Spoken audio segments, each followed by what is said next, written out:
And so while we're still in a kind of meditative mode, just for a moment, a few moments, we'll shift our attention away from the breath to establish our motivation for today, and also for this class.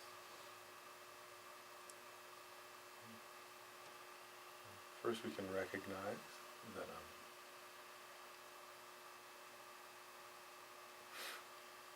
actually each day, each year, each day, each month, each hour of having this human life is very precious.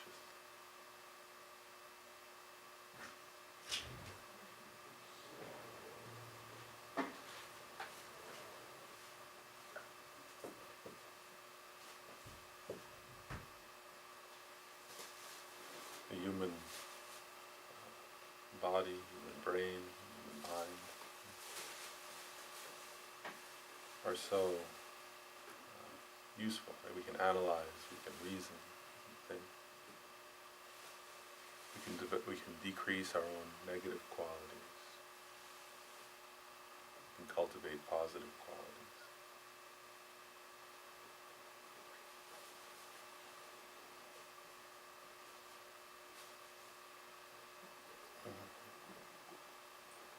Absolutely, for certain, this life won't last forever. There's no doubt about that. So we want to make the most meaning, take the most essence of each year, of each month, each week, each day, each hour.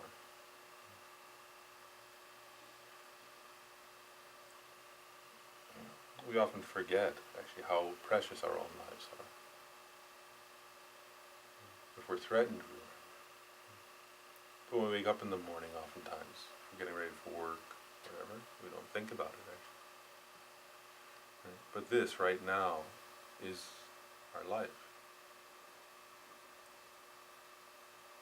which is incredibly precious, the most precious thing we have. We have no idea how long it'll last. So for sure, I want to take the essence. But taking the essence of life is not something other than taking the essence of this moment, this day.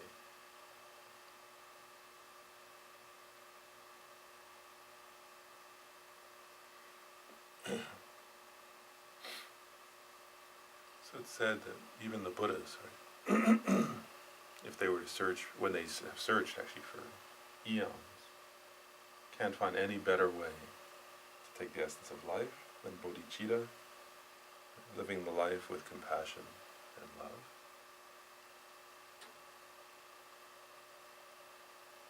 Also, it's quite reasonable, because I want to be happy and free from suffering. Also, all others want to be happy and free from suffering.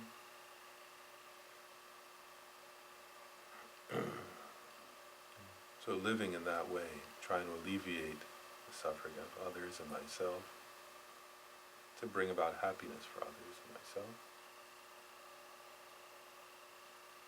is for sure the best way to live this day.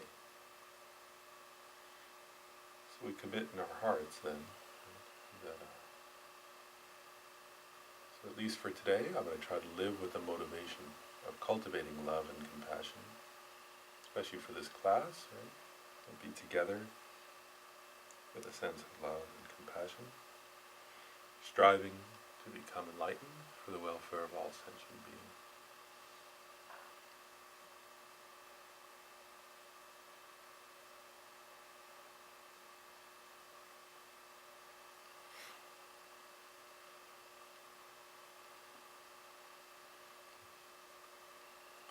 We can come to more interactive mode, I guess.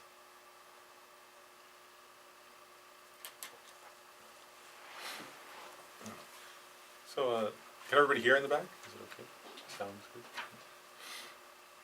So, last time we talked about this topic, right, of transforming problems in terms of the Buddhist teaching called the 8 worldly concerns, right? 8 worldly things. And actually, I chose that one for the first class because actually you don't have to be at all Buddhist to relate to that. Right? And there's for those who were here last time, right? Whereas when you like those, right? In other words, because it was just using reason to look at our own experience of problems. Right?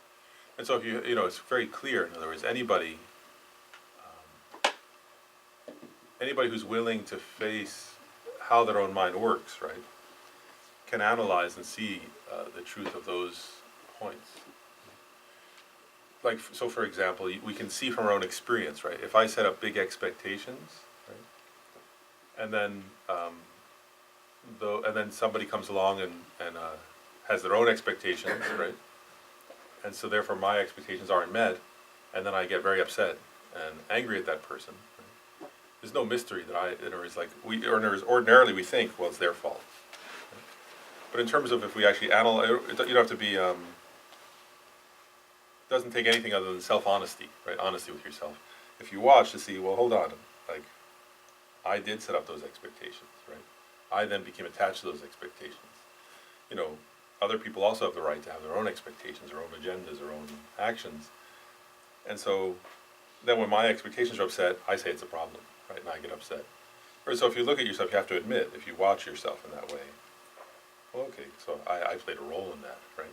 Whereas that problem didn't arise there wasn't some external force that created that problem, right? There was that I participate in creating my own suffering, right? So those kind of things, just from, in other words, if you're honest with yourself, you can see yourself doing it, right? Same thing, right? Like, so for example, we were going through these examples last time, right?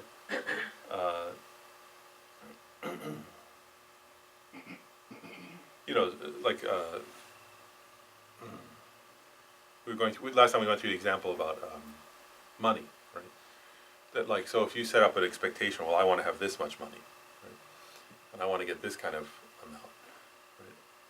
And then you start to get very, like, attached to that, right? In your heart, you have this feeling like grasping, right? And then if somebody seems like they're getting in the way of that, then you start to get angry at them, right?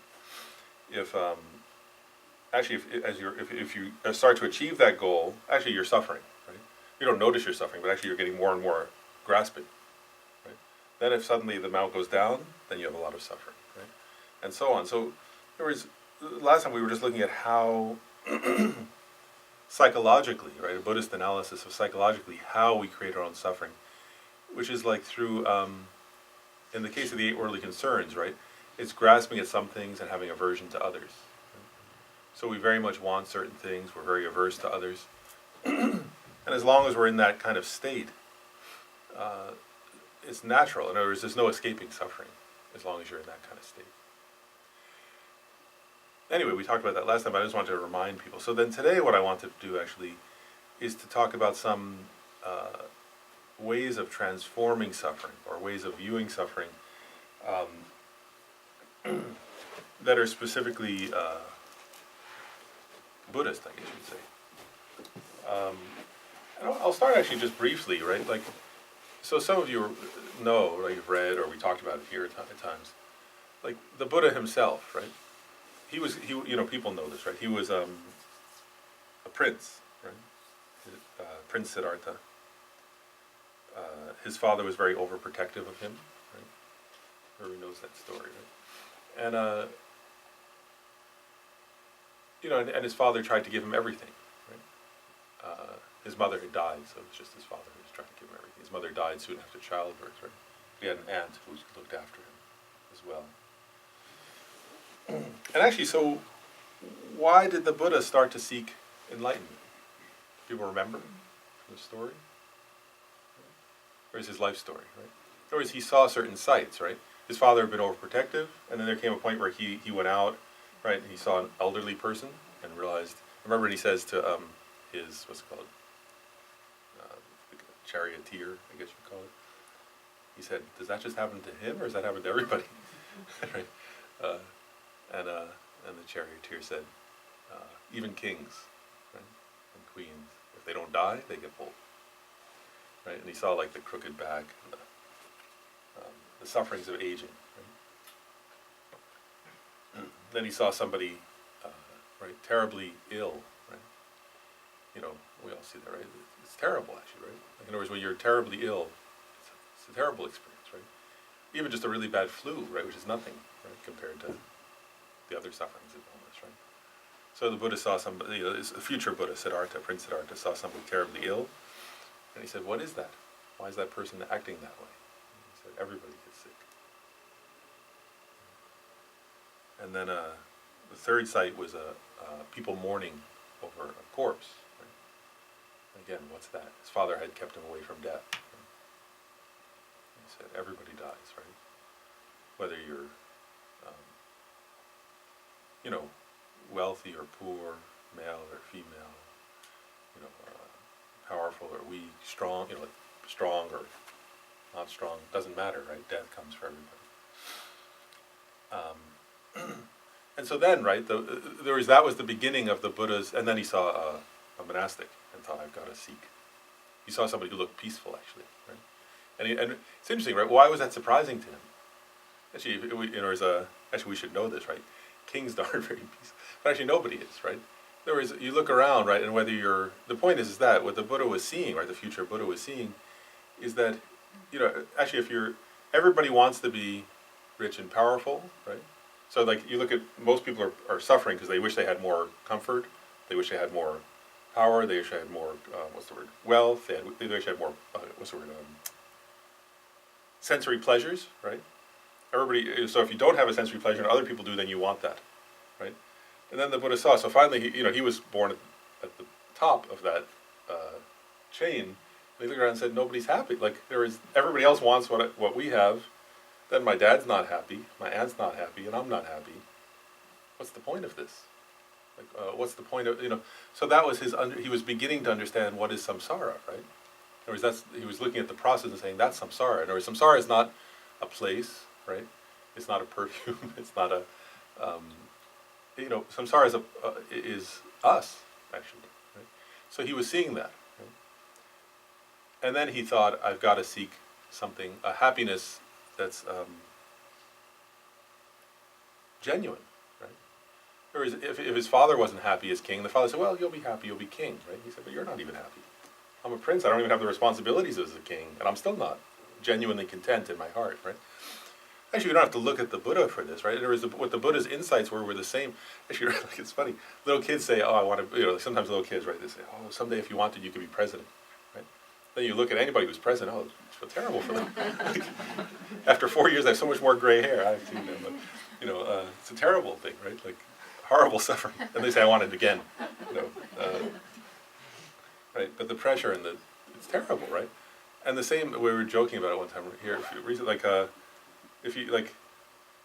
the same thing with wealth, right? Like, whereas if you're really, actually I've seen it, actually, if you're very, very wealthy, right, then wherever you go, right, you have to be careful because people want to hit you up for money, actually, right? Like, so, and I've seen that is like, then you like here, if you just meet somebody, "Hi, how you doing?" But actually, if you were, what's the word? If you're extremely wealthy or extremely famous, right, then you can't even be relaxed, actually. Somebody comes up and says, "Hi," you're like, "Oh, they want something from me," it's like a very tense feeling. So everybody wants to be rich and famous, and then if you hang out with people who are rich and famous, it doesn't look very fun, actually. Right? So the Buddha was having, I'm just saying, what the Buddha's insights were not unique to some ancient time and some ancient kingdom of India. If we look around, it's clear, right? I mean, actually, we see interviews with famous people, right? They're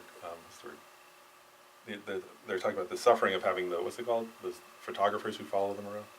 Paparazzi. Paparazzi. Then they say, "Oh, it's terrible," right? Like, so there's the suffering of not having paparazzi, the suffering of having paparazzi, the suffering of not having money, and the suffering of having money, the suffering of not having power, and the suffering of having power. So what the Buddha was realizing, was that,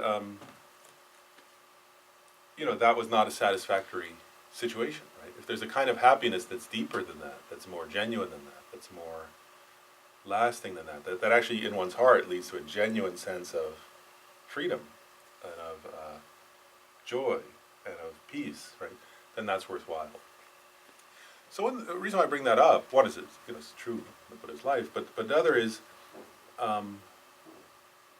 So he would never have, so like problems, right? In other words, it was seeing problems that led to the beginning of his quest for enlightenment. If he had never come, his father was trying to protect him from all problems, right? Which actually, I mean, in a sense, if you take his father could symbolize almost what we do, right? We want to avoid all, like, he didn't see death, well, we try to avoid that, right? He didn't see sickness, most of us try to avoid seeing sickness, right? Even old age in our culture, right? There's a tendency to want to not look at that, right?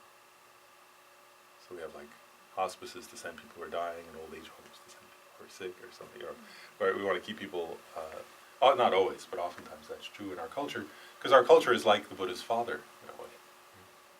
It's a symbol, you can take that as a symbolism almost. But the point I'm making then is that, so it was through coming across problems and suffering that the Buddha began to seek enlightenment. And one insight, and actually when the Buddha first taught, right, he taught the Four Noble Truths, right? So what's the very first of the Four Noble Truths is the truth of suffering, right? And so what the Buddha was saying there, right, is that, in a sense, all spiritual seeking begins with an awareness of our own and others' suffering, which is actually true. In other words, nobody seeks out some deeper meaning, right? Unless there's some sense of dissatisfaction, of pain, of suffering, of problems, right? Where you say, this isn't working, right? And so, it's a little ironic in some way, right? That there was from an ordinary, so I guess, actually I'll say this too, one time, a couple of different teachers, Tibetan teachers said, the way a practitioner, a Dharma practitioner, Dharma means like the path or the truth, right? They said, the way a Dharma practitioner looks at things and the way an ordinary person looks at things are completely the opposite. And I want to say something, I mean, one way that can almost seem like, oh, well, there's some Dharma practitioner out there, and then but actually, I want to say, you and I are both, right? And sometimes we're a worldly person, and sometimes we're a Dharma practitioner, sometimes we're a spiritual person, right? It could look like, oh, there's some Dharma practitioner somewhere up on a mountain, and then there's me, who's an ordinary person. That's not so useful for us. So a better way to view that is, there are moments where I'm an ordinary person, right? And ordinary people don't want any problems, right? They want everything to go their way, and they want everything to be wonderful, right? So like, ordinary people want everybody always to say, you look wonderful, right? And nobody to ever say, oh, I can't stand the sight of you. Right? We want everybody like to give us something and nobody to rob from us, right? Definitely, right? We hate that idea. We want everybody, like, and we want everyone we love to live as long as we do at least, right? So we don't have to lose anybody. That'd be nice, right? Right? So in other words, we want everything to go our way, right? We want also like, every time our boss, ideally every time our bosses, they say, hey, you want a raise? That'd be the fantasy of the worldly person, right? The worldly person is kind of like the Buddha's dad, right? In other words, we want everything to always be fine, right? And so either also like and we should never get sick, of course, right? And we know that people get sick, but preferably not right around us either, right? Because if they cough, like then, oh, I might catch that. So ideally, if they're going to get sick, do it somewhere else, right? That's the worldly person, which is like a self-centered approach, right? Also, it's self-centered. The other is totally unrealistic, actually, right? In other words, it has nothing to that worldly view. This is the point in Buddhism: is that worldly view. First of all, it's self-centered, right? But secondly, it has nothing at all to do with how reality works, right? So it's diluted. It's completely like, if we actually admit to ourselves how it is, it's completely insane, really. Insane in the sense that it's unrealistic and has nothing to do with the way reality works, right? Whereas, so like, we don't like facing suffering. Right? But then from a Dharma person's point of view,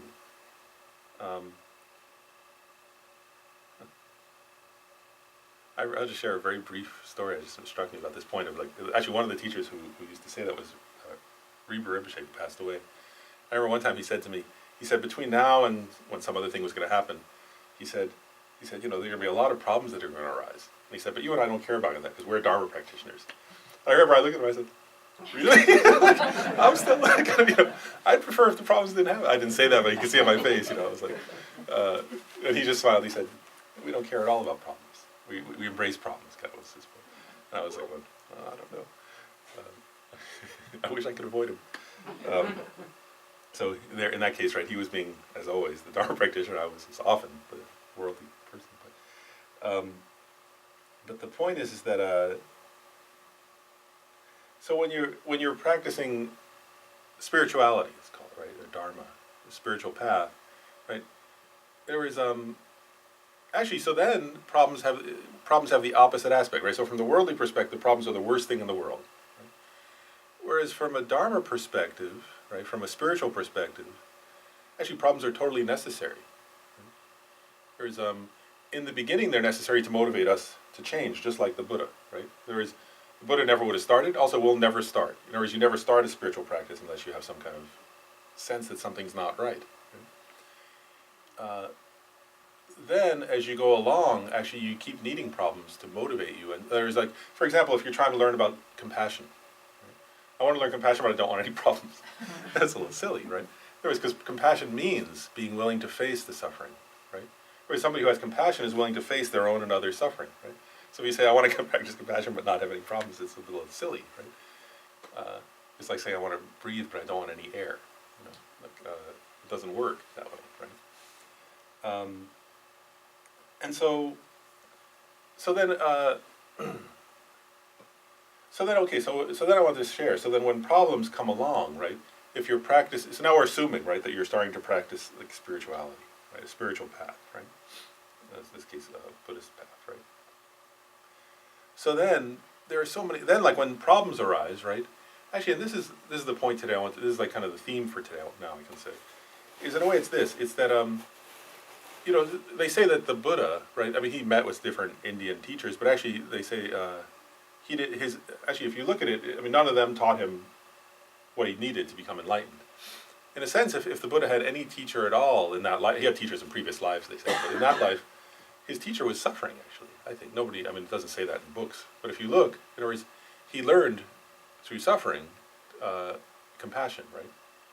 And renunciation and a wish. And so in a sense, for us, problems are also our teacher, right? That's the theme for today, in a way, is that it's through problems, right? In other words, in one way, it's useful to have like a, you know, spiritual guide, but in a way also our problems can be our spiritual guide. And so then there's a sense of what you could almost call it like, what's the word, welcoming or embracing problems. Now that's different, I just want to be clear. That's not looking for problems, that's different, right? It's not saying to go look for problems or create problems for yourself. That's not what, Buddhism never says that, right? Actually, the Buddha himself very openly said that's an incorrect view, right? There were people in India, for example, who used to do like, you know, self-flagellation, and the Buddha said that was a terrible idea. He said, you know, he specifically said nobody should do that. So it's not looking for problems, but it's that, in other words, but you don't have to look for them; they'll come find you. You know, it's the nature of life on this planet that problems will arise, right? You know, like, and you know that, right? If you don't have a relationship, that'll be a problem. If you do have a relationship, that'll be a problem. You know, if you don't have wealth, that'll be a problem. If you do have wealth, that'll be a problem. We know that, right? You know, having no friends is a problem, but having a lot of friends is also a lot of problems will come too. So in other words, it's okay, right? Like that. So it's recognizing, as long as I'm not enlightened, problems will arise, and I'll take them as my teacher. Right? And so, how do you take them as your teacher, right? So, we already started with one, so might as well say that one first, right? Is that it's problems that allow us to, or that teach us to, what Buddhists sometimes call it is renunciation, right? Because actually problems teach us like how to turn towards a spiritual path. That's what we're saying. That's what we call it, that, right? In other words, so you know, because actually, if you look at this, is like in terms of renunciation, I'll have to go through that one first, right? Ordinarily, we think, right? We have a habit.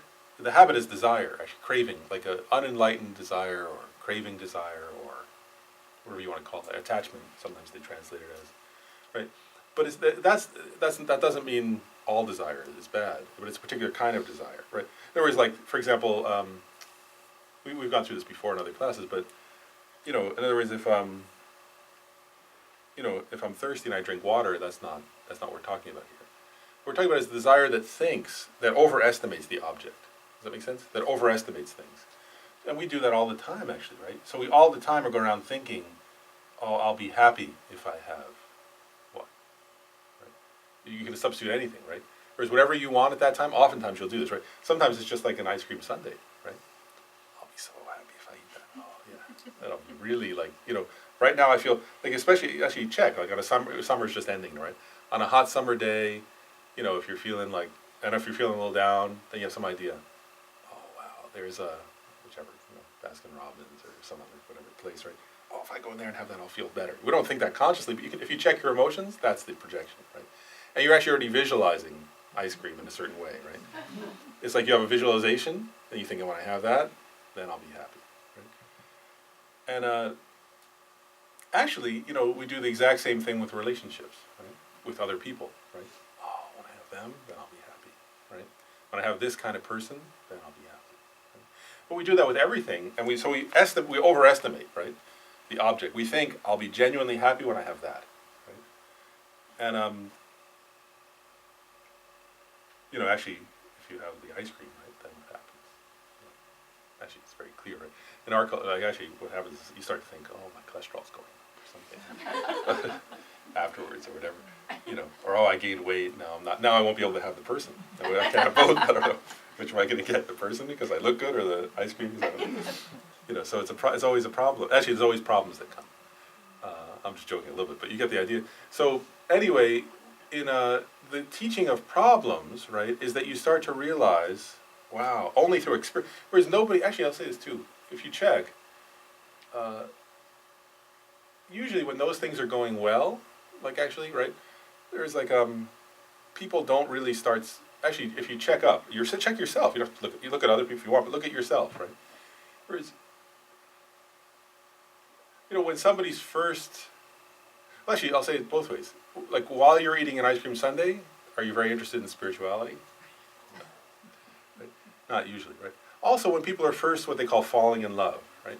Is that the time when people say, gosh, I really need to seek some deeper meaning? No, right? Actually, that comes later, right, when the person breaks up with you. Then you think that. Then you say, oh, I've got to seek some spiritual meaning. Right? It's true, though, actually, right? So, in other words, it's the problems that teach us. But actually, we have to listen to them. It's part of the point, right? In other words, because sometimes people, right, so you I'll be happy when I have this, so you have the projection, right? If you're, actually, I remember Lama Zopa Rinpoche saying this. He said, so when somebody's lonely, right, then they want to meet somebody. And they're like thinking, oh, if only I could meet this kind of person. They create a projection. they'd be like this, and then we do this kind of thing. We go here and we go there, right? And then they even pray, please, may I meet that kind of person. Right? Then they meet the person. They're really happy, right? And then over years, like the level of happiness seems to decrease, right? Until eventually, then they're praying, please, may I get away from this person. Then if they get away from the person, right? Then finally they're like, oh, phew, okay, I feel better. Then after like a little while, oh, I'm getting lonely. Please, may I meet somebody? And then it goes in a cycle. I'm just joking a little bit, but I was going to mention that. It's true in a way. People do that, right? You can pray or don't pray, but there's the feeling is there. I'll be happy when I have this. So the point I'm getting is that we have to, the reason why I gave that example is we have to listen to the problems in the right way to realize, and it's not saying I want to be clear, it's not saying I'm not saying you should or shouldn't have, Buddhism isn't saying that you should or shouldn't eat ice cream sundaes or you should or shouldn't have relationships. That's not the point. Right? The point is if you listen to the problems, then you begin to get some sense of what the Buddha was seeing, right? When he saw those problems, right? That you begin to see, wow, the method of seeking happiness that I'm using is wrong. In other words, that I'm never going to find, eat ice cream or don't eat ice cream, but I'm never going to find happiness in ice cream. There's no happiness there. There's just dairy, right? I'm never going to find happiness in another person, right? Happiness doesn't come from that person, right? They don't have it in them to give to me, right? They can't give me happiness. They're looking for happiness themselves, right? And so I can't get happiness from anything outside like that, right? And then this is the beginning of renunciation, right? It only comes through listening to our problems that we start to realize, and our own and others, right? You look around and you say, wow, like, whatever external thing in the universe I would look to for happiness is never going to be there, right? Whereas because it can't be there by definition, right? Whereas happiness is a state of mind, right? And so if I think that being president or being rich or being in a relationship or being this or being that, being strong or being weak, being whatever, if I, if I think any of those things are going to bring me happiness, I'm mistaken, right? Because none of those things have happiness in them. They may be fine to do, right? But if I'm looking for happiness, I may do them for some other reason, but to be happy, it comes from within, so I have to create the causes of happiness inside me, right? And so I have to seek a method then to find happiness within, right, in the mind. Because happiness is a quality of mind, so it has to be cultivated in the mind. So then I have to find a method and then practice it, and that will bring happiness or not. Or, my practice of that is what brings happiness or doesn't, right? So we begin our spiritual practice through problems like that, right? And then even now I'm going to go through some Buddhist points here. So there's a Buddhist teaching on refuge, right? Every Buddhists always begin like a spiritual practice, right? Saying, I take refuge in the Buddha, Dharma, and Sangha. If you go like to any Buddhist cult, sometimes they have the Dalai Lama, when there's only this Dalai Lama, like does teachings, right? They'll have Buddhists from all over the world, and they'll say, it's beautiful sometimes, they'll chant it in all the languages, so they'll take turns, right? Japanese and Thai and, Burmese and Tibetans and Chinese and all different cultures, right? Will chant refuge. So those are words, right? Sometimes Namo Buddhaya, Namo Dharmaya, right? Like things like that. But actually the refuge is not the words, right? So the Buddha said, right, that what does refuge mean, right? Refuge means that actually, I just want to say that we all take refuge, but not always in the Buddha, Dharma, and Sangha, right?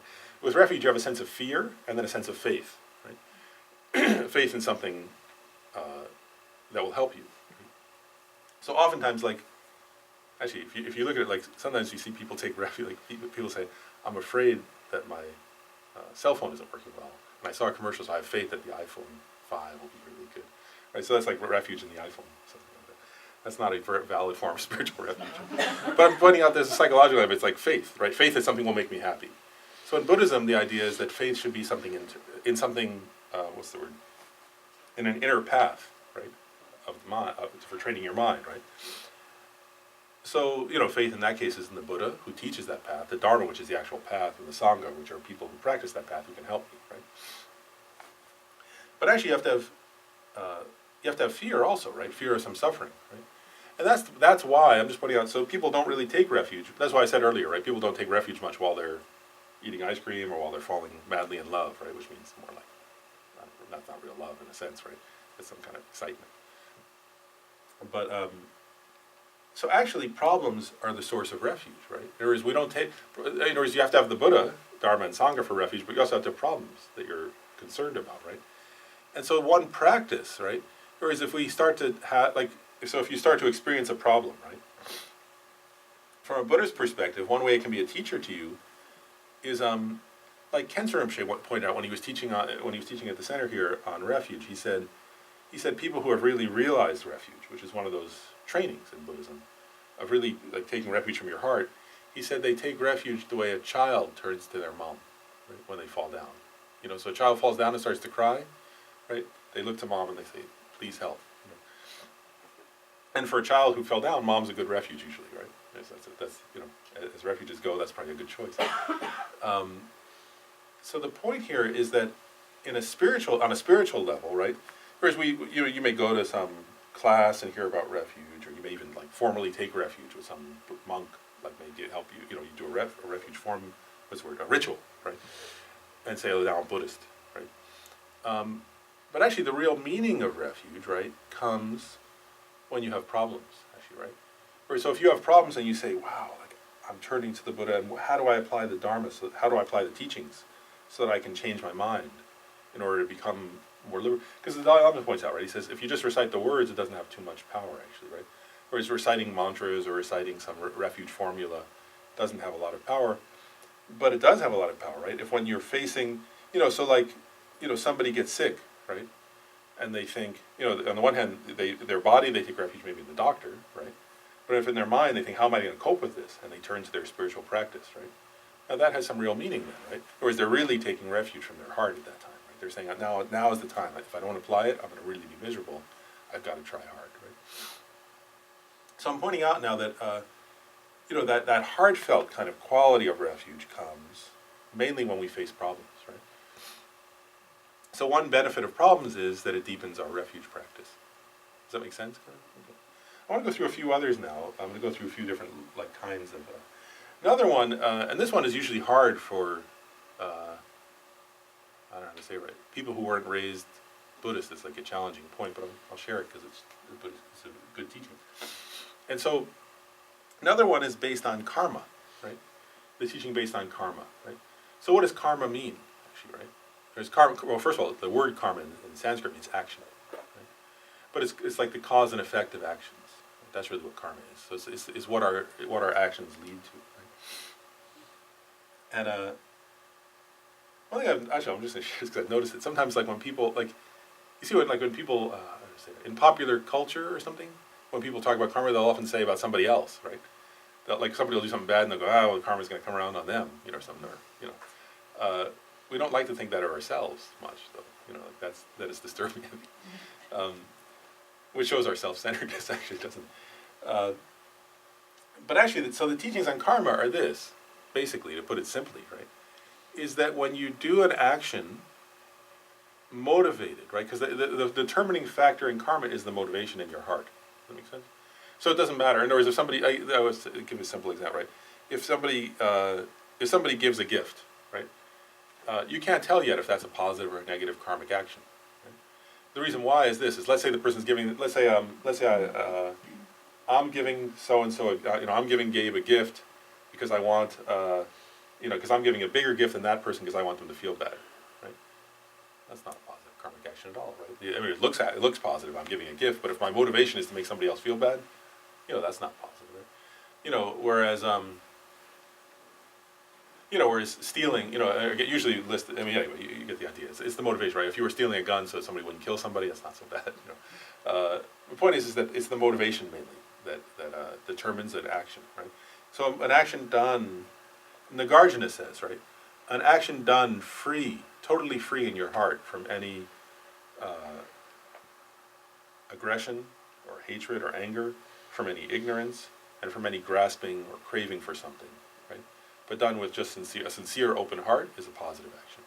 He says any action done with out of ignorance, out of craving and grasping, or out of aggression and anger is a negative karmic action.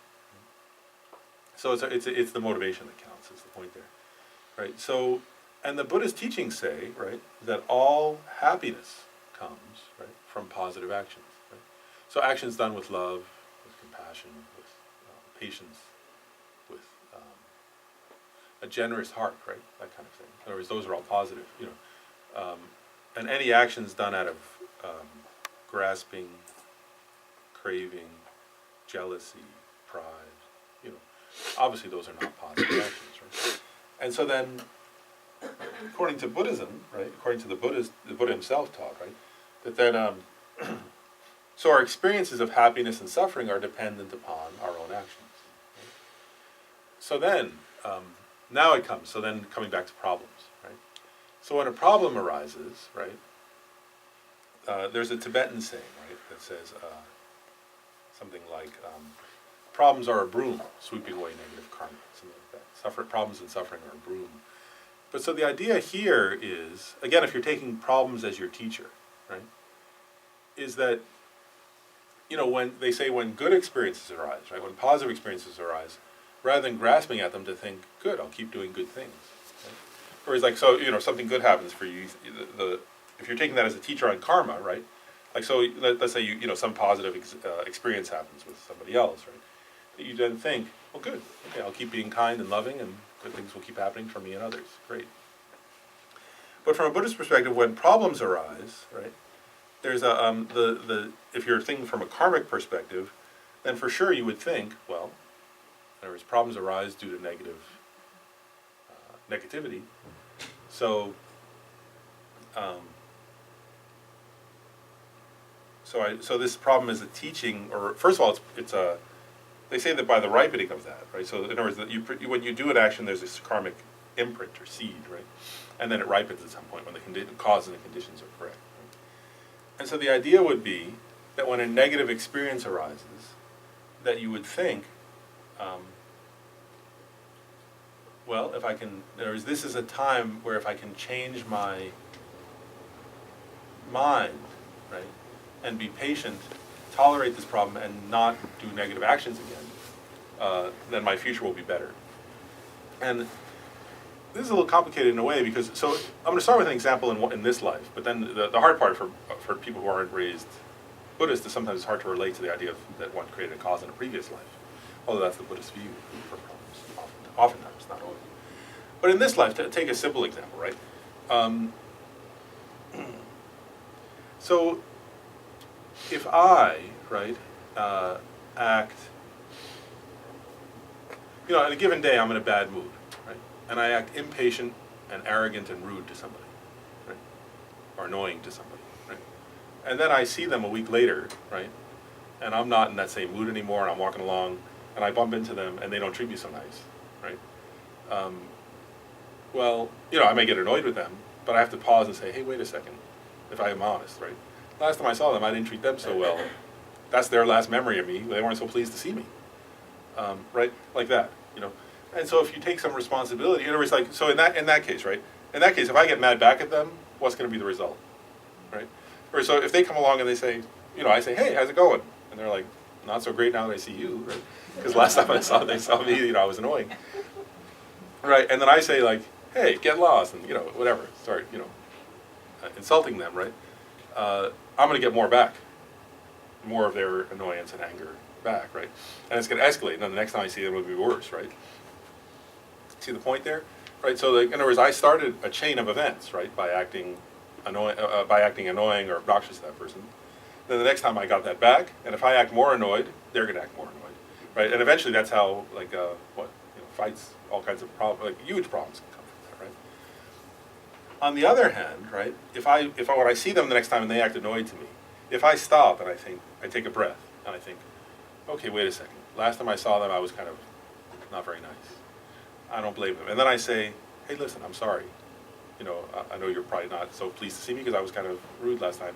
Please accept my apology. And is there something I can do to make things better? Right? Well, that starts to change things again, right? And maybe by the next time you see them, they're neutral, right? And then you start doing nice things for them a little bit when you see them, right? And then after a while, they can become a friend, right? So I'm just giving you, so that's how the teachings on, so the idea with karma is this, is whenever I'm just using interpersonal as the example, right? The Buddhist view on karma would be this.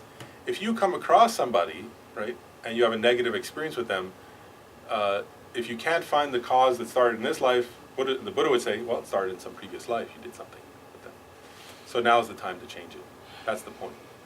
Whereas that if you retaliate with hate, the result will never be happiness. Whereas the Buddha said that, he said, the solution to hatred is never hatred. The solution to hatred is love. And so, even if so on the one hand, it's sort of easier in a way for us. In other words, if somebody comes along and acts hateful to me and I can remember having been hateful to them and started it, it's a little easier to then say, oh, wait a second, I should do this. What the Buddhist teachings are saying is, even if I didn't know the person, they come along, and the first time I meet them, they seem hateful to me, right? The Buddha said, you set up the cause for that in some past life then. It doesn't matter. In other words, still the solution is the same. It's love. Right? Whereas that if I act patient and loving and cultivate, not just act, but cultivate that in my mind, then I'll create a better relationship to that person. So, different topics I wanted to cover. There are some more topics to cover, but I want to pause on this one about karma. So, because it's an important one, but I think, again, I'm sort of being careful almost presenting because I think it's difficult in our cultural context. In other words, it's actually interesting. I saved this one for now, whereas I think among Tibetans, this would be the very first one, right? They would immediately say, oh, bad, something negative happened, it's my bad karma. Cool, what do I do about that? How do I purify it? Right? That's not our normal way of thinking, so it's a little more challenging for us. So, anyway, what I want to do is this, each class we try to do a little bit of an interactive exercise in small groups so that people can process. The goal of that is clear. I just want to be clear. It's to share. It's try to relate it to your own experience and to raise. The goal here is not to like what's the way to say it? Is not to say, oh, okay, fine, that's what you know. But it's actually to relate to your experience and say, well, that doesn't really make sense to me, or yeah, that does make sense. So I mean, in these small group exercises, you don't need to be like, you know, what's the word? The goal is not to be like what's the word? Like an automaton who just says, okay, that's fine. But feel free to disagree. In other words, that's fine. But try to relate it. Like so, so here's the exercise I want to give: is think of an example, right, of a negative experience you've had, right? Now remember, Buddhism is saying, well, for every suffering, there's a cause. Right? Buddhism says actually everything has a cause and result. And there is a cause. Everything is interdependent, right, and dependently arisen. That's the Buddhist view. There's nothing that's not dependent on causes and conditions. Does that make sense? So happiness is dependent on causes and conditions. Also, suffering is dependent on causes and conditions. Actually, every existent thing is dependent on some kind of causal mechanism. Interdependence, let's call it. Interdependence or dependent arising is a better way to say that. Everything is dependently arisen. So the exercise anyway is this, is to think of a specific example of a suffering that's harder. You know, it's easy to set up one. In other words, if you, don't pick one like this, is my point. Don't pick one that's like this, like last night I had indigestion because I ate too much. Okay, that's easy to see the cause and effect result, right? In other words, I ate way too much and I felt sick to myself, you know, or, you know, I saw somebody and they you know, screaming at me, but I screamed at them the last 5 times I saw them. Well, that's obvious, right? Choose one that seems a little harder. Does that make sense? So a suffering that you experience where you say, well, I don't know why that came. And I just want to, in the small group discussion, just explore this idea. I want to, so just have an interaction around what's your reaction to the idea that that suffering is the result of karma. Does that make sense? And it may be in a past life. You may not, I know some of you may not believe in past lives, fine. Or then that would be your debating point. Does that make sense? I just want to have a discussion back and forth and have a chance to raise objections and sort of share them with each other. So let's do like groups of like 3 or so, 3 or 4, and just each person share one experience and then talk about either your, you know, the way in which that resonates to you and it makes sense, or also talk about ways in which that doesn't seem to make sense to you, or you have hesitations or disagreements, or, does that make sense? Any questions about that? All right, so we'll take like 15 minutes, break them into groups of 3 or 4, and let's just do that for 15 minutes. We'll cover the other ones next time. I want to spend the rest of the time just on karma, because I think it's a big topic. So I was going to go on to compassion and so on, but I think we'll do that. We'll do compassion more next time. So first of all, are there any comments or, I want to explain some things about karma in a minute, but first of all, any comments or questions from the small groups that you guys want to share with the large group? Yeah. So karma, according to Buddhism, is like personal, like for example, if I have a friend has a child with problems like Down syndrome and other issues. So is this, if you have a child with a problem, the child has the karma, and then you have the karma too because you were, do you know what I mean? Yeah, or, so or it's something personal? Yeah, so just individual. No, it's a good question. Like, so one thing is, that's why I wanted to spend longer on karma. It's a very complicated topic in some ways because it's, in a way, it's both. Like, there is on the one hand, Buddhism clearly says that there is your happiness or suffering depend on your previous actions, right? At the same time, though, because of this emphasis, right, that I was mentioning earlier on dependent arising and interdependence, right, that we create karma also, what's the word? Whereas most of the karma we create is relational, right? So it's like, on the one hand, it's, you know, if I do an action, I experience the result, but on the other hand, those results are what's the word? Related to others' karmic actions, right? Because oftentimes we do actions together, right? So think about that, like, it's complicated, right? Like, let's say you come here today, right, with somebody else, right? So let's say I say, you want to go or not, right? Let's say I'm talking to my friend, well, yeah, let's go, okay, right? And then, you want me to drive? You want you to drive, right? So there's, in other words, and whatever my motivation is, whatever that person's motivation is, might be slightly different, right? But there's some also relationship between those two, right? Because we decided together to go, right? And so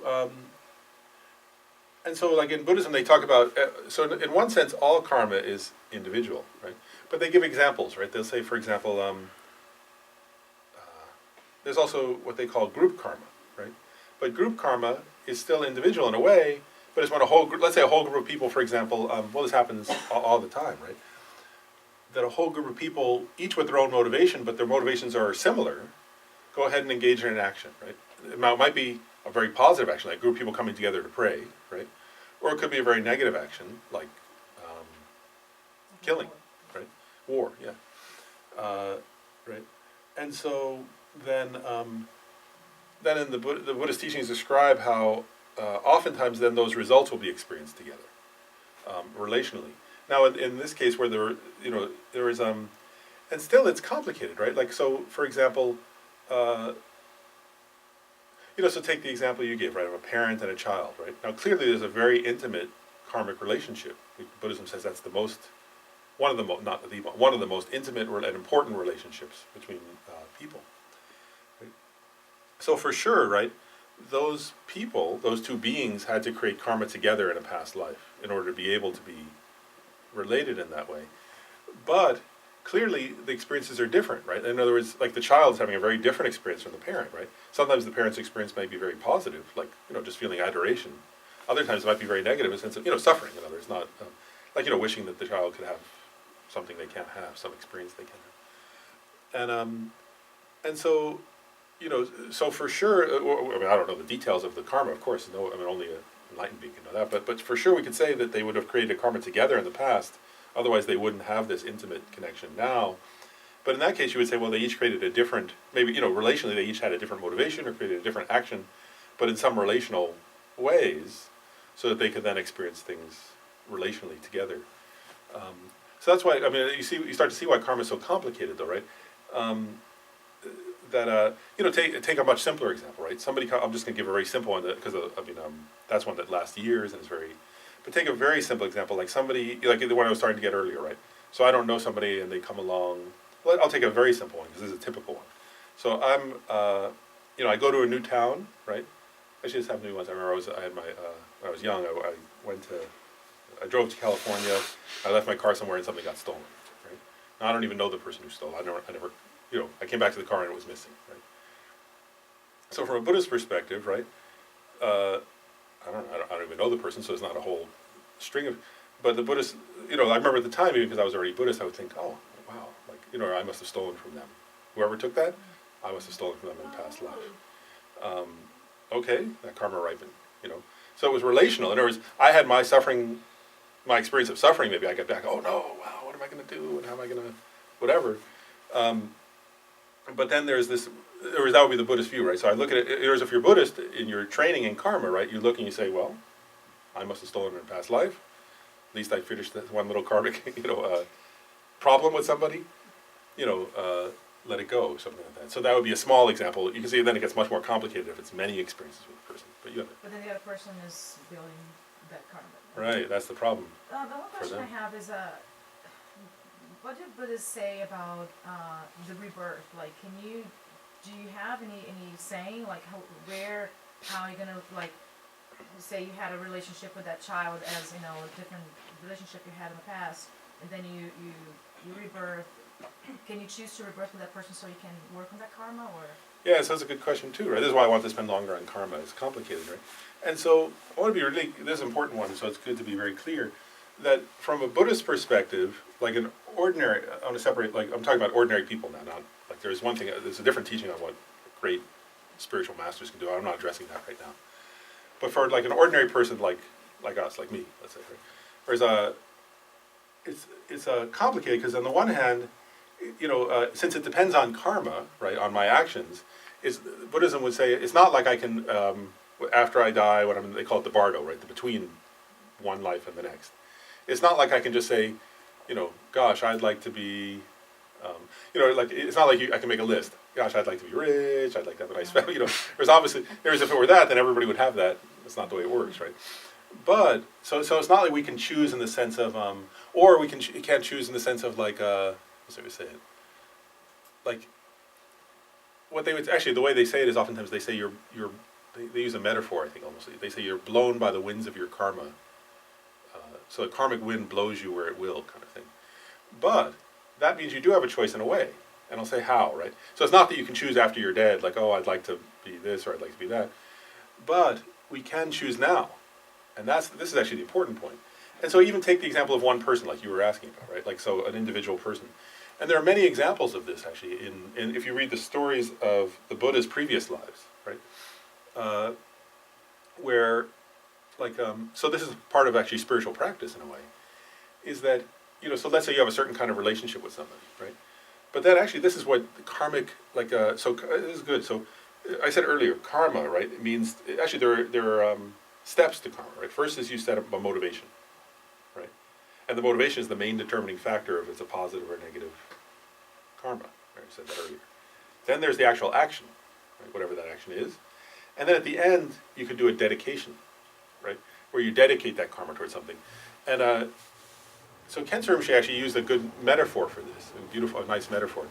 He said, like, the dedication, he said if you create positive karma, right? Now, because that's what you were asking about, is like sort of choosing something. So Khensa Rinpoche said this, he said if you create positive karma, it's like gold, right? It's something very valuable. That's why I used that metaphor. And he said, but the dedication, because we don't, in these classes we always do dedication at the end, but ordinarily in life people sometimes don't, right? But this is where you can choose in that sense. And Khensa Rinpoche said this was a metaphor. He said, he said, so let's say you set up, it's hard to do that actually, right? It's hard to create positive karma because you have to set up a very pure motivation, right? In other words, you're not just like doing it for self-aggrandizement or for pride or for some other thing, but like with a sincere sense of love, right? I'm giving an example of positive action, we'll get to negative in a minute. But let's say, so I set up a pure sense of love and then I do something kind, right? So that's a positive karma. So then, this is the metaphor, because he says that's like gold, right? Some positive action, merit, call it, right?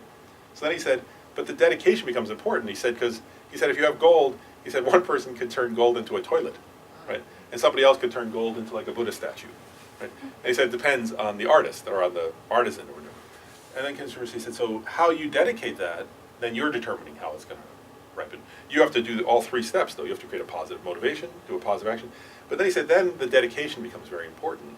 And so that's where you can choose in that way. In other words, I can't make it happen saying, in my next life I'm going to be this person, because I don't have, that's partly dependent on their karma also, right? And how much positive karma. But the way you would do that is this. And there are stories like with where the Buddha did that, where I'll give an example actually. They're in the Sutra of Golden Light, which is a beautiful sutra about the Buddha's that gives various teachings of the Buddha, some about his past lives. There was a time when the Buddha was in a previous life, the Buddha was a doctor. His father was a doctor and he learned medicine. And he was traveling all over this kingdom, healing people, right, and with a sincere motivation. And then one day he came across like a pond that was drying up, and there were, I think it was 1,000 fish. Is it right, 1,000? I think it was 1,000. Were going to die, and the previous Buddha, as a doctor, generated like very sincere compassion for the fish. He thought like, oh, he could see them like they were like moving in a certain way, and he thought it's unbearable to see 1,000 beings suffering that way. And because he was like a well-known doctor, he was trying to like figure out a way to get water there to save them, and he couldn't figure it out. And he went to the king and asked for help, and anyway, so that he was able to borrow some elephants or something. He put some more water in there, and then he still like was looking at them, and he thought, now they're hungry, right? So he went and took food from his own house and fed them, and then he went in the water and he said prayers to he said prayers to them, and then he dedicated the merit, right? Like he created a lot of positive karma that way in that lifetime, and then he dedicated. He said may I be able to guide these fish to enlightenment. And the story starts, actually, that whole story starts where 1,000 beings come to the Buddha and he teaches them and they all gain realizations. And this somebody who's there says, how did that happen? Like, I've been trying so hard to get enlightened.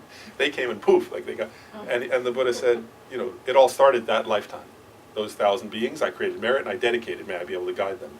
And so then from life to, in various ways he was guiding them, and finally in that life, the karma fully ripened and they became, more enlightened. So I'm just giving that as an example, but in smaller ways, right? If we do something positive and we say, I dedicate this merit, so in a future life, may I meet this person again and help them. May I always, may I, wherever they are, whenever I come across them, may I be able to, I'm dedicating this merit, so any lifetime where I ever meet them, may I be able to be of benefit to them, may I be able to free them from whatever problems they have. Well, then, then sometimes you meet somebody, right, and they have some ability to help you. Well, maybe it's that. You see, and so you can create that for others if you want to in that way. But to do that, I want to be clear, from a Buddhist perspective, it's not enough just to pray for that, right? You have to actually create a positive, so you have to, create a positive action and then dedicate it in that way. Because just praying for it is not, it's beneficial, but it's not this, from a Buddhist perspective, that's not, whereas if you think of karmic, or if everything rises from causes and conditions, then the point is you have to create a cause for the result to happen, right? So the idea is you're creating a cause especially if you do it relationally with that person, right? Like, so another way of doing that, one way would be yourself do a positive action. Another is to sort of engage that person to help you with a positive action, right? And then you can dedicate the merit in that way. Like, we did this together, now, may I always be able to help them have happiness and the causes of happiness and so on. Then it becomes very powerful. Does that kind of make sense? In other words, if you look at karma anyway, from a karmic perspective, that's how it works. But so you have to create the point is really this, is that if you want a result, right, this is what Buddhism's saying, is if you want any result, you have to create a cause for that result. And so the Dalai Lama often points out, he says, even on a worldly level, right, he says it's good to pray for peace, for example, but then we have to go out and create the causes of peace, right? Or is by talking to our enemies, by trying to resolve conflicts and so on. So you were saying that if somebody comes to your life and they have a problem, they're struggling with something, not only to pray for them, but to do something about it and help them, then you're creating good karma between you guys? Yeah, sure. Yeah, if you can. Yeah, if it's possible to do that, then for sure, that's right. I have a question. Because if they came to your life, it's because they were supposed to come to your life?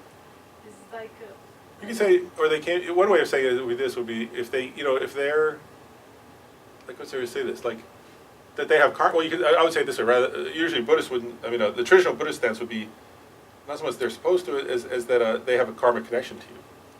Right? Also, the belief of the Buddhism is that everybody that you know, like they're close to you, there is a reason for them to be close to you? Yeah, from past lives, yeah. Okay. And so, and I guess, and one other teaching I'll just share, like the Buddhists say, is that, actually, I like this saying in Buddhism. Because sometimes people say, "Oh, who was I in a past life?" or "Who will I be?" And the Buddhist saying is this: if you want to know, kind of like I'm paraphrasing here, but that if you want to know what you were like in a past life, what you did, right? Well, look at your experiences now. Look at your body and your relationships and your experiences, right? Because they're the result of that. If you want to know who you'll be in a future life, look at your mind now, right? Or is it however loving your mind is, and how kind or how angry or how will determine, because the motivation, right, is what determines things. So the Buddhist was saying would be, if you want to know what you did in past lives, well, look at your relationships, right, and your experiences. If you want to know what your future will be, look inside your own heart, basically, right? Because if you're being loving, like Lama Zopa says that often, he says, if you're living a life just of loving kindness and generosity and, what's the word, like kindness is the word he uses. He says then your future will be beautiful, totally, you'll have so much success, so much happiness in the future. If you live a life now of anger, right, your future is not going to be good, no matter what. Like, in other words, unless you change. Like, in other words, that cause can't lead, no matter what happens, hatred can't lead to a good result. Never. And that's one of the Buddhist, core Buddhist teachings, is like, no matter what happens, hatred will never lead to something good. No matter what happens, love will. Does that make sense? I'm just giving an example. So Buddhism doesn't believe in destiny. Like they believe that you make your own by your actions on a daily basis. Yeah. You had a question? Yeah, well, you kind of touched on it. The last thing was, saying, previous life, saying, how would I know, saying, let's just simple, okay, I was born with no legs, let's just say. What would be like, what would happen in my previous life to cause me to have no legs? And what do I need to do now? So where I have to learn my lessons to become the next life with somebody with legs, with saying, like, for me, examples, this is like,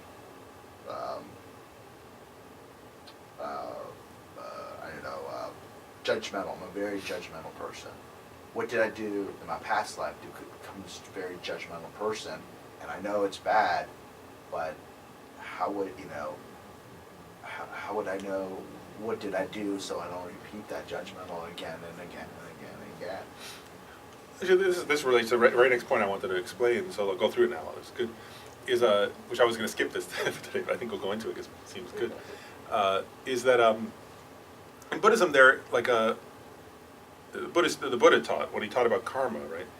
He said, he sometimes talked about, sometimes it's listed 3 or sometimes there's 4 types of, I'm going to talk about negative karma now, again, switching to negative. Okay? That there, but actually the same thing applies to positive karma, but I want to use negative as the example now. That there are, I'm going to give 4 types of, what's they call it, suffering results of a negative karma, because it'll start to get at your question. And so, so if you, let's pick an example, right? Like, Anger. yeah, I'm going to pick a complete action. So let's say, actually, I'm going to pick the action of, I don't know, the people for, I could use either killing or having an affair, which would be sexual misconduct. I'll pick sexual misconduct, right? So having an affair, right? So take that example, right? So first of all, in a previous life, right? I'm just giving you this example, right? So in a previous lifetime, as often happens, right? So a person is committed to somebody, right? They're married, let's say, right? But then they start to look at somebody else. I'm just giving the motivation. The reason I'm going into detail now is the motivation, right? And they start to think, wow, I'll be happy if I have that person. This person, I used to think they'd make me happy. Now I don't think they make me happy. I think that person will make me happy, right? And if I could just have sex with them, then I'll be really happy, right? And then they think, you know, and the whole situation will be better, right? And then they think, yeah, I'm going to be so happy when I do that, right? Then they go and have sex with the person, right? Because I'm going through the steps, right? They developed a motivation, right? The motivation was grasping and attachment, right? Which would be the typical motivation for an affair, right? But then there's the actual action, right? Which is the having sex, right? Because one thing is, it's not a complete karma if they just think it, right? A complete karma is they think it and then they do it. And then at the end they think, you know, right after they have sex, they think, wow, that was great, right? The first time, right? So the first time they think, oh, that was really fun, right? So that's a complete action now, right? They developed a motivation, they did the action, and then they recognized they finished and felt satisfied with that, right? So then, now we don't have to get into like, of course, if in that life, right, they're not aware, they don't think at all. There's no thought, right? Because it's not. This is the point about deluded thinking, right?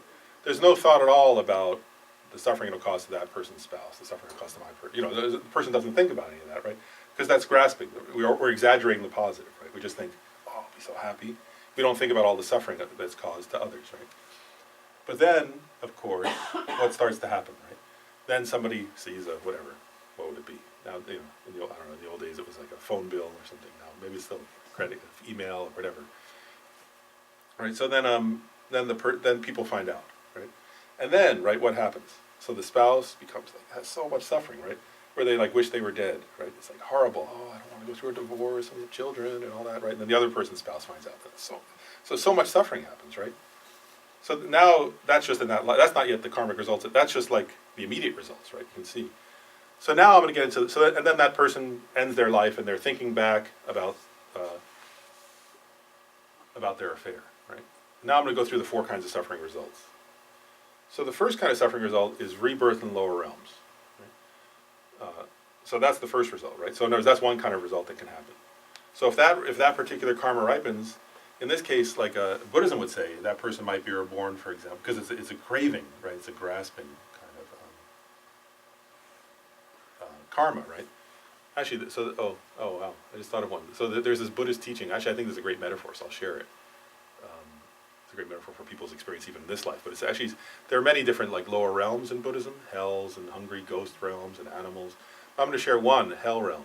I think it's one of the like something called an intermediate hell or something. It's not the worst. There are worse hells than this. But in this hell, there's one where the person is reborn, right? And they're what's it called? Check this out as a metaphor for our own experience, but it's said to be an actual realm. The person's at the bottom of a tree. The tree is made of like razor-like thorns, right? And they see the person who they want to be with at the top of that tree. So they start climbing and they're getting cut and, you know, sliced up and all injured. They finally get to the top of the tree all covered in blood, and then the person's at the bottom of the tree. Like, oh, I gotta go down there. And they climb down.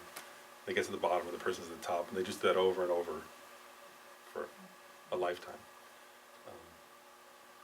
That's said to be an actual realm. I think sometimes I've met people who are like, you know, I don't know, anyway, you know what I mean. But you know, sometimes in this life we can have a moment like that. But they say that, actually, the idea of some of these realms, Shantideva says, the hells are not created by external, actually Shantideva says, I don't know the exact quote, but basically Shantideva says, the hell realms are not created by a devil, and they're not created by external demons, or hell guardians. The hells are created by your own mind. Right? So if you live with that kind of mind, your mind can create that kind of realm. That's the point that Shantideva's. So one kind of suffering result is an entire lifetime, basically, of misery. Right? That's one. So let's say the person had. So I'm just giving an example here. So the person had created sexual misconduct. Let's say they get reborn in that realm. Right? So they have a whole lifetime of just that, climbing up and down razor trees and walking across razor-like grass, and just a horrific life of just what's a life of that reflects an internal state, right, of extreme craving and grasping and not caring about others' suffering, right, and so suffering comes back. But anyway, let's say that life ends, because now it's more getting to your question, right? So then what happens? The person is going to be reborn as a human being, let's say. They finished that extreme karma, but they haven't finished the karma of the sexual misconduct. So now I'm going to get into your actual question. So let's say they finish their life in hell, and then because of some previous positive karma, they're going to be reborn human, but still they have this sexual misconduct karma that's there, right? That's helping form their life, right? And so then, first of all, they're in the bardo after that, right? The in-between. And they're drawn to a set of parents, right? Who they have some karmic connection to, right? But if, and this is part of what, this is part of the result of that relationally, right? Is that, so let's say oftentimes then the person will be reborn in a family where there is a lot of conflict, right? Because what did they create? Now this is a result similar to the cause, right? And this is part of answering your question. So they created a family. In that previous life, they created so much conflict in families, right? Where another parent, one whole family they were fighting, this family were fighting, any children were experiencing a lot of fighting. So then, one kind of result is, you could call it the results. These would all be results similar to the cause, right? So the persons were born. First of all, they were born in a family where their parents are fighting like a lot, right? And are always having arguments. And they grow up hearing the parents fighting and arguing and disagreeing, right? You can see how it's not mysterious, right? The result is similar to what they created in a past life, right? So their parents are continually, arguing and disagreeing, and maybe having affairs, but maybe not, but certainly having lots of conflict, let's say, right? That would be a specific karmic result of that, right? Then let's say they start growing up, right? So they're growing up in this family with a lot of conflict, right? Then they think, man, I gotta get away from all this. This is not making me happy. What would make me happy is, wow, there's like that really attractive person over there, right? They're a teenager, right? So they go and they start a relationship with that attractive person. And then, this is still results similar to the cause, right? So they have a relationship with that person, then the person cheats on them, right? Then they're feeling like, oh wow, like life sucks. I don't like being home because my parents are always fighting. I try to have a girlfriend and she cheats on me. This totally sucks, And then they think, well, I got to find a new girlfriend, boyfriend, whatever, if it's a boy, it doesn't matter, right? Then they finally date somebody else, right? And then, now this is starting to get your exact question, right? So finally, after a while, right, the person, maybe they didn't want to get married so much because they saw all the conflicts in their parents' marriage, but they think, well, okay, I'll just settle down. Because if I don't settle down, people keep cheating on me, right? So I'm going to settle down. And if I'm married to the person, maybe they won't cheat. And so then the person gets married. And then comes another kind of actually, I skipped one. I'll go back to it in a minute. But I've gone through two of them. One is the rebirth in lower realms. Second is experiences similar to the cause, right? So parents fighting, boyfriend or girlfriend cheating on you, right? That's the second kind of karmic result, is you experience things similar to what you did cause for others, right? Now there's a third kind. And Lama Zopa Rinpoche points out this is the worst kind, actually. This is the worst of all the karmic results. It doesn't seem like it to us, but it is. That's what Rinpoche said. And so this one is this. So then the person gets married, right? And then after they get married, they start looking at other people and going, I don't know, my spouse is a little boring. I'd like to go with that person, right? So what happens is, because they were habituated to doing the action in past lives, the impulse to do that action arises again. And he says that's the worst, because if they follow that, it becomes endless, right? This is what Rinpoche said. He says, if you look at samsara, he says the reason why this one's the worst, in one way it could look like, from their point of view at the moment, it looks worse when their spouse, their girlfriend or spouse or boyfriend cheated on them and they made even feel horrible and wish they were dead and all that, right? That's a terrible suffering, but he says this one's worse because then they're going to do that over and over. In other words, if you don't stop the impulse, right? So this gets at your question. Whatever impulses you have that are negative, if it's judgment, if it's sexual misconduct, if it's rage, if it's whatever that impulse is, it's because you're habituated to it from a past life. And Rinpoche points out, he says, and if you don't stop it in this life, the suffering compounds endlessly. That's the Buddhist teaching, really. Is that, and so whatever negative, and it's clear, right? Because some people don't have, like some people have so much of one and not, you look around, right? And some people have so much like rage, but not much, what's the word, like pride or something. Other people have, so much, judgment, but not much grasping, or whatever, different, we all have different makeups, in other words. And so in this case, right, the person starts to have this feeling of like wanting to have an affair, right, and thinking, oh, that'll make me happy. And it's because that's what they're habituated to from past lives. And then if they act on it, of course, they're continuing to compound the suffering. The fourth kind of karmic result, which I skipped over before, which is different. So one was rebirth in lower realms, right? Another, these are negative karmas, right? So rebirth in lower realms, results similar to the cause, right? Like parents fighting and then spouses or boyfriends or girlfriends cheating on you. The impulse to do it again. And the fourth one is, that I skipped over, usually would come earlier, is environmental results. Right? And so that would be like, in this case, with sexual misconduct, it could be various things, but there is this is the actual, so one is like, it could be just like living in a neighborhood where people are fighting a lot and having affairs a lot, or it could be, in the case of sexual misconduct, they say sometimes also living in a kind of a stinky place, like if you've ever driven, I sometimes think of that one when I drive, if you've driven from New York and you come south through that one part of New Jersey there. So I think, wow, this is, when I go through there, I think I must have, this is my experience of this must be my karma of past life sexual misconduct ripening right now. Sometimes when I drive through that part of, but there are places, right? Actually, there are parts where like you drive by and it's just like, they're dirty and kind of like that. That would be another. So environmental results.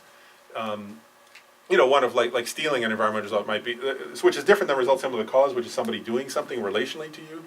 It's more like so for example, somebody who's stolen in a past life, you get reborn in a place where there's not much resources, right? Crops don't grow well. Like in other words, you're born in a place where like there's not enough, right? That's from taking from others and they didn't have enough. So it's not somebody doing that to you, like stealing from you, but it's the actual environment itself sort of reflecting. So you get sort of attracted to the wrong environment in that case. So those are four different kinds of karmic results. So the idea in Buddhism then, right, would be like, that when you have those results, right, this is exactly what you're asking, like then you take it, right? You say, okay, so those results are a teaching to me about the faults of having done that action, those kind of actions in a past life, right? And so then, actually, right, then it's actually helpful in this way, that okay, that there's a few things. One is, if I created the causes in a past life, let me finish them now.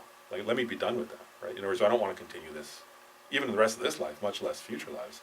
I want to finish it so like, so you can actually think, fine, if the results are going to come, let them come, let me finish this now, let's be totally done with it. And then you think, but I am going to have the impulse, right? In other words, if I create causes like that, I'm going to have the tendency to want to do that, right?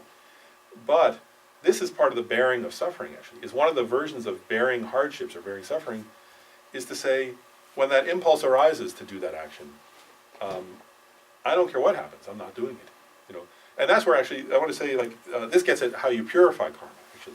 Because the Buddhist teachings say that any karma can be purified. And the idea is this, though. I'm going to go, now, there's just time. So it's okay if I go through that, too, how you purify karma. This is how you use problems, right, to purify karma.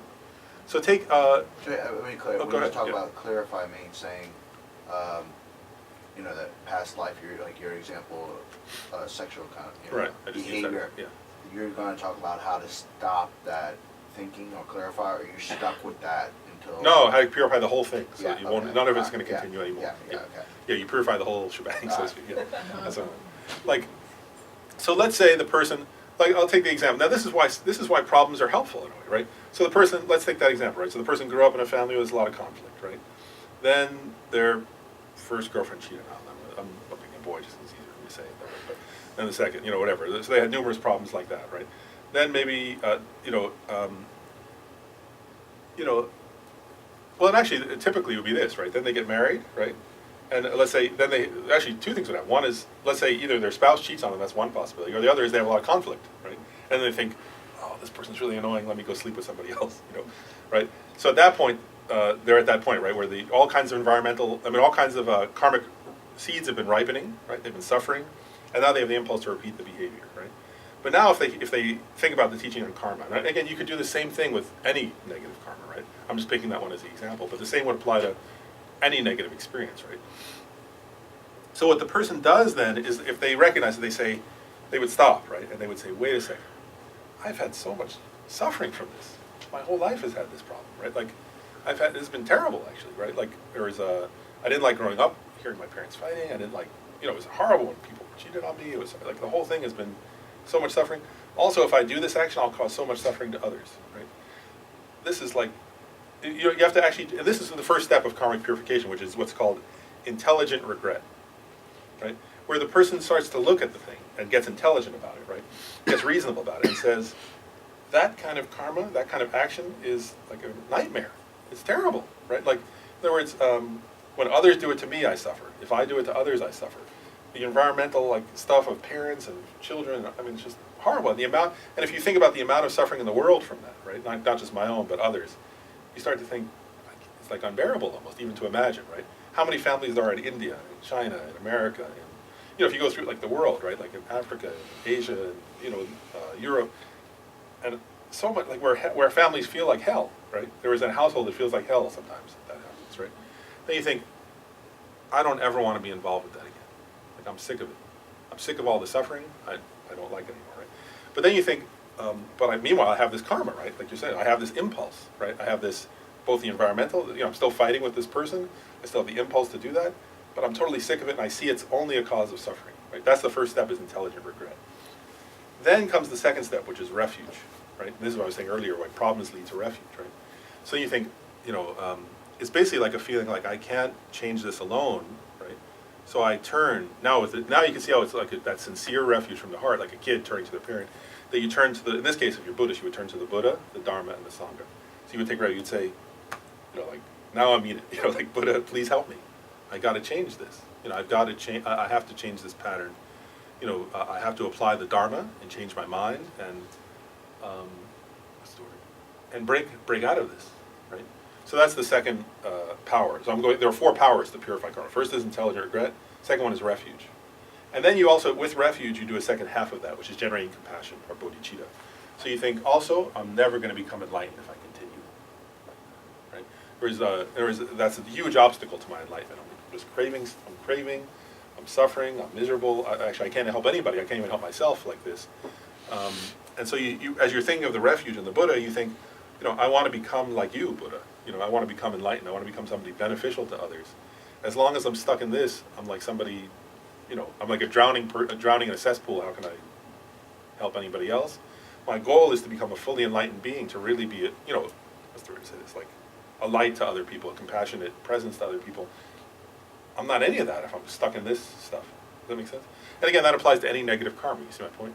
But so the second one so first one is you generate regret, intelligent regret. Second one is refuge, but also bodhicitta, or like, let's say, great compassion. Bodhicitta is the wish to become enlightened for all beings, right? And one thing I'll point out with this is that negative karma, I said this earlier in relation to your guys' question, is that negative karma is created relationally, usually, right? Like, in other words, the sexual misconduct is always created relationally. Is that example? But so is judgment, so is aggression, so is, those are all like, I'm judging somebody, or I'm aggressive to somebody, or, pride even is like, I think I'm better than somebody, right? So most of those negative karmas are relational. And so there's an immediate, I just want to point out something here, that taking refuge, right, we're creating the right relationship to enlightened beings. But also generating bodhicitta and compassion, we're creating the right motive. Because karma is motivation, right? So now we're changing our motivation. Up to this point, right? Actually, up to this point, it was mainly self-centered, right? I was sort of wanting myself to be happy. Oh, I'm not happy with this person. They're always fighting. Oh, I want that person, right? It was self-centered. You know, I want to have sex with that person, not with this person, because it's, right? I'm just giving an example there, right? In this case, we're shifting that from self-centered to compassion, right? In other words, I want to be enlightened. I want to be beneficial, which means also I want to be beneficial to the person who I'm fighting with now and the person I'm craving after now, right? Like, I want to change my relationship to them to one based on compassion, not on grasping, because grasping only makes me miserable and makes them miserable also. Okay, so that's the second of the powers. Then there are two more actually, which are important. The next one is they call it the power of the antidote, and that means this is kind of what we were getting at earlier in terms of changing our karmic relationships. Is now the idea is that I'm going to create a positive karmic action that's going to help counteract. That makes it's almost like taking an antidote to like if you took a poison, then you want to drink something that, like, you know, if somebody took a poison, then sometimes they give them charcoal, right, which absorbs and counteracts the poison. So in this case, you want to do a positive karmic action, right? And that can be, I want to point out something, there are many lists of different kinds of positive karmic actions you can do.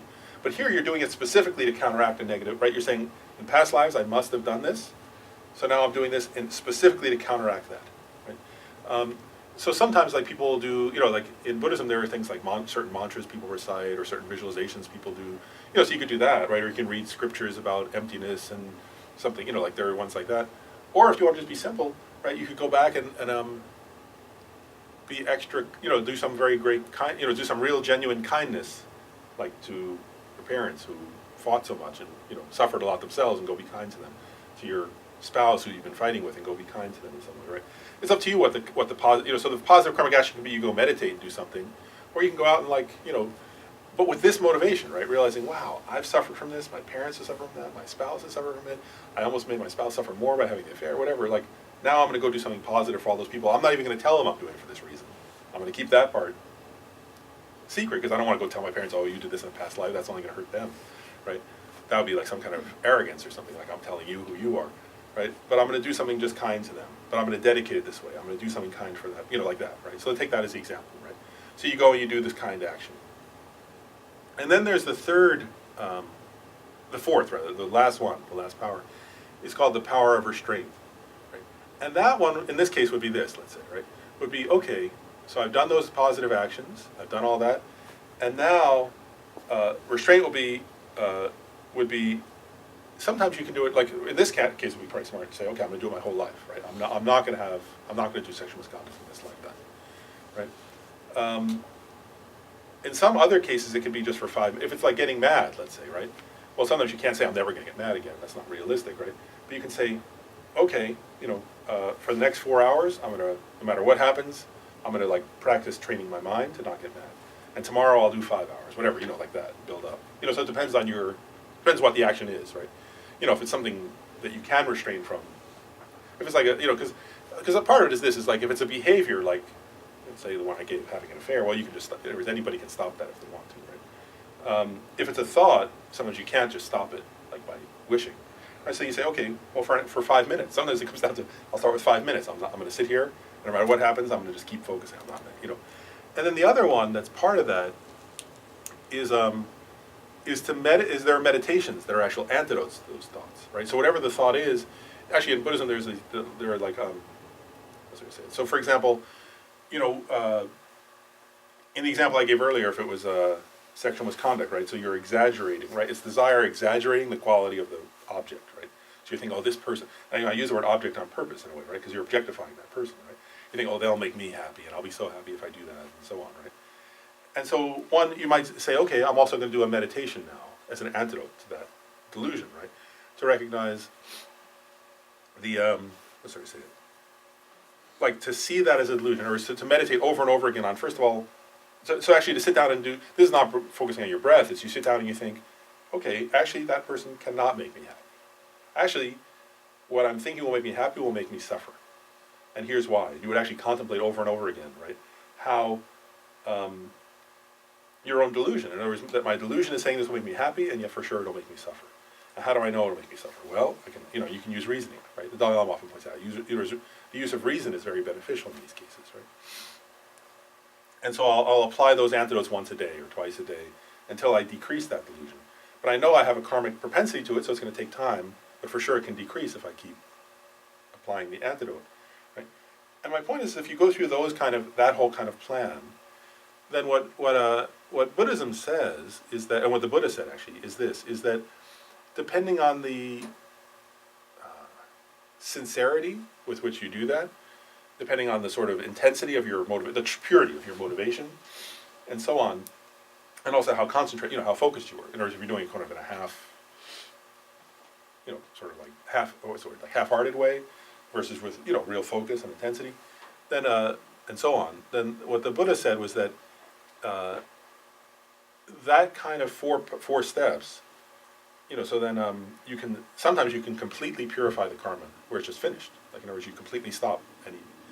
And then the Buddha said, or sometimes you can, if it's not like, if you haven't done it with total focus and total, then at least you can, very much damage that karmic seed. If they use a metaphor of a seed where you burn a seed, if you've burned a seed, the seed still exists, but it can't ripen anymore, right? So it's like that. In other words, that I can partially burn it or I can fully burn it. And what the Buddha, then there's in the Vajrakutta Sutra, the Buddha gives an example where he says, he says sometimes, what's the way to say this?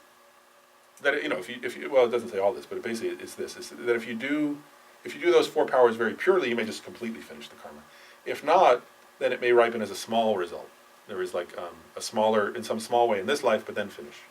And so then actually from that point of view, again, in terms of embracing problems, right? Like from a Buddhist perspective, then so in this Vajrakutta Sutra it says something like those who read and study and practice this sutra will suffer. But the point there was that the Buddha was saying, it was a teaching where the Buddha is saying, if you do he's saying if you do this kind of purification, sometimes some suffering results will come, but you'll feel happy. In other words, it's like bodhisattvas are saying, let me purify it now so I can speed my path to enlightenment. I want the karma to finish now, and let me, they actually sort of embrace that. They say, let me cause it to ripen, my own negative, not others, right? I don't want others to suffer. But they actually, and in this case, it's not that they want to suffer, it's that they're trying to eradicate the seeds of suffering, right? So that they can achieve some higher states. So sometimes bodhisattvas actually make an aspiration like that. They try to purify through those four powers and then let some small thing happen and fine. Then they move on and they're done with that. And they actually don't have that pattern anymore, right? In other words, their mind becomes free from that. So that then they can move on to purify some other one or work for others more effectively or whatever that would be. So anyway, we went into a lot of detail on karma. So there are those four types of suffering results, and then you can break the chain with those four powers of purification. So whatever the habit you have, right, in your mind, actually it's helpful in that way. Again, this is why, last thing, and I'll stop. I just want to point this out, right? So ordinarily, right, remember at the very beginning I said, worldly people don't like problems, but spiritual people embrace them in a way, right? So from a worldly point of view, if you have some negative mental habit, right, then you just think, that's annoying, I don't want to have that, right? But if you're practicing a spiritual path, you say, wow, that's teaching me about myself, right?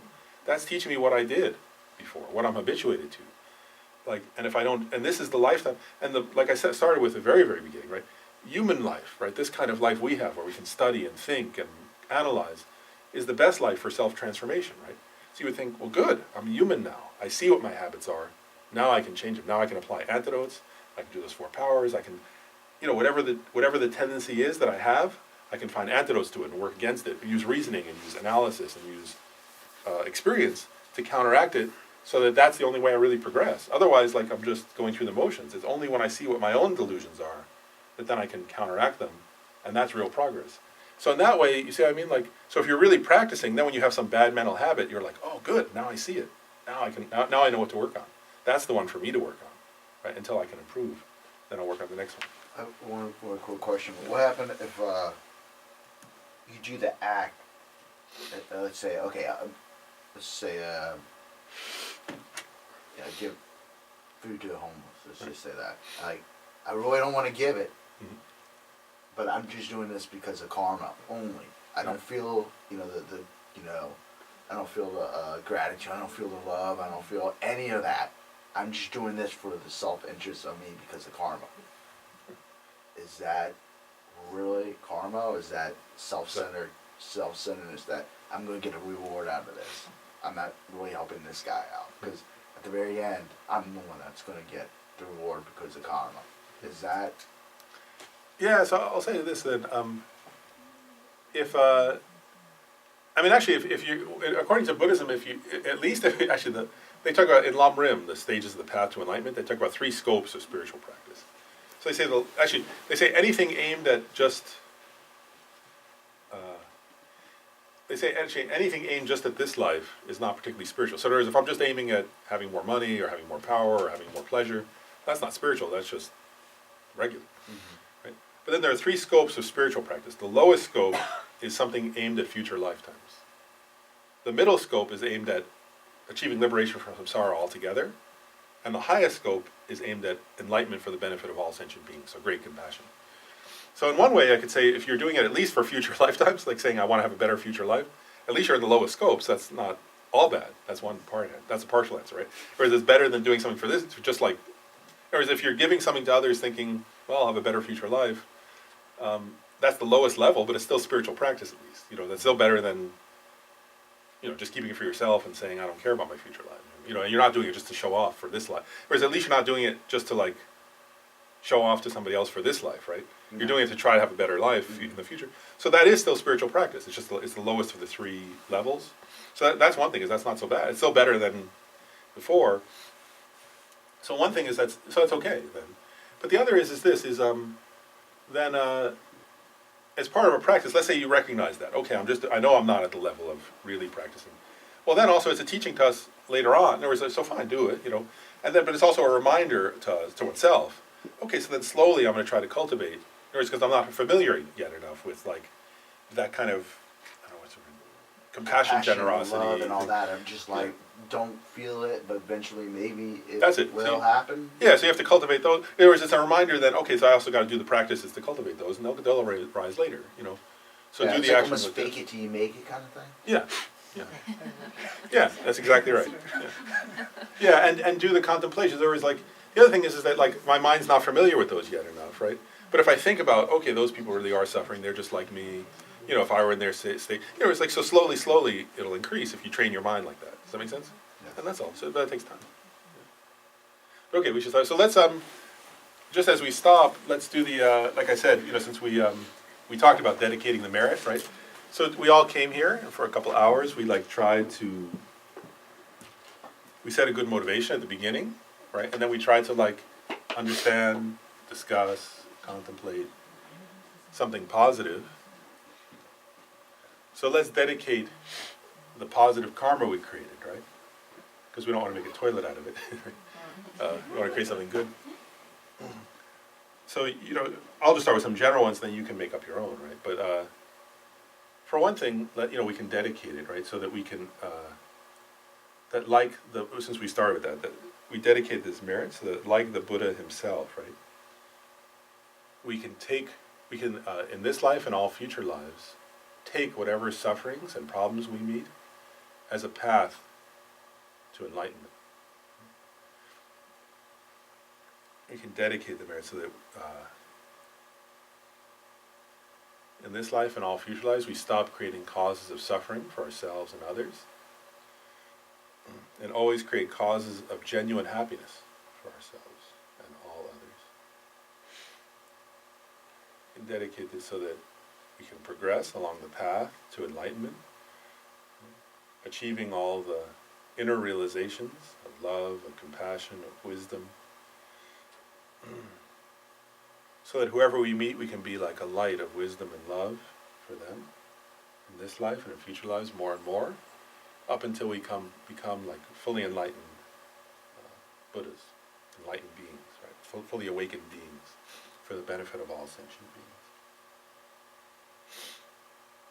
And then you can also dedicate specifically, right?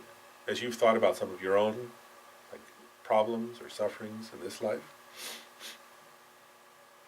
So you can dedicate the merit so that, according to your own wish, right? But so that the people you've had a hard time with, so that you can benefit them. Right?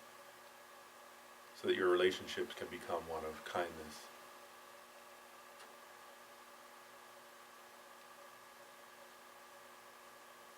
So that you yourself, right, can any negative karmic actions from your past, any negative karmic tendencies you have, right, can dedicate the merit so that you can have success in your inner development.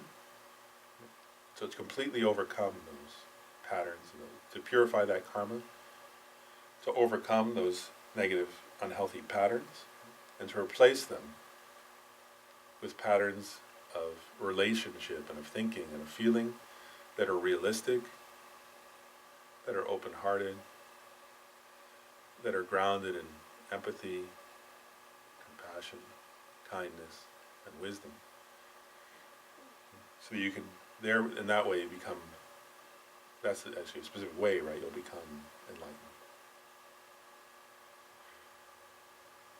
Purifying your own negative emotions, negative mental patterns, developing positive patterns of thinking and feeling that are realistic and kind